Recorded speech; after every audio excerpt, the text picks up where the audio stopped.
There are conflicting reports of what's occurring in the countryside, but we can say with some certainty that the Russian tanks and troops have stopped advancing toward Georgia's capital.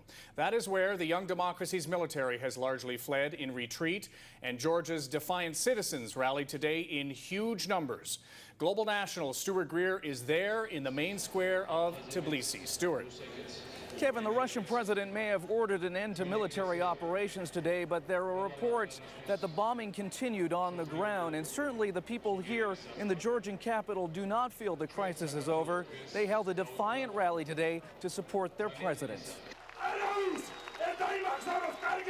Waving the country's red and white flags, more than 150,000 gathered outside Georgia's parliament, cheering President Mikhail Saakashvili, the country's embattled leader. He denounced Russia for invading his country, accusing it of genocide. The angry crowd carrying mugshots of Vladimir Putin and signs like "Stop Russia." We need peace, and we need to be free, independent, and we deserve this freedom. But in the breakaway region of Abkhazia, fighting continued. Propped up by Russian troops, separatist rebels launched a military offensive to force out the last remaining Georgian troops.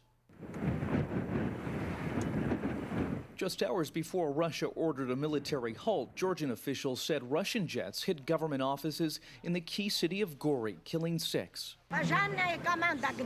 It's burning, she says. Everything is burning. The town is now virtually empty, the handful of residents who are left now huddled for safety in their cellars.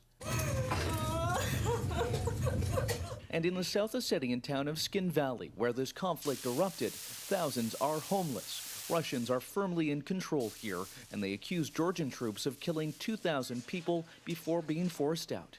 Meanwhile, the flood of refugees fleeing Georgia continues to grow. The United Nations believes 100,000 have been uprooted, and hundreds are flocking to the capital's airport to flee the country.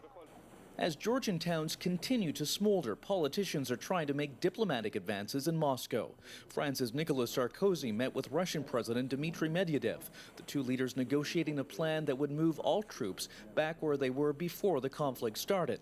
Still, the Georgians remain skeptical. President Saakashvili tonight gave another mass address, the symbolism of who stood behind him not lost on anyone. The president of Ukraine, Viktor Yushchenko, another leader of a former Soviet republic who has defied Russia.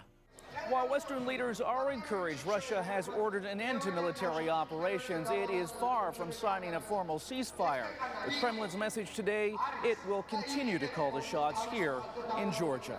Kevin. All right, Stuart Greer in Tbilisi tonight.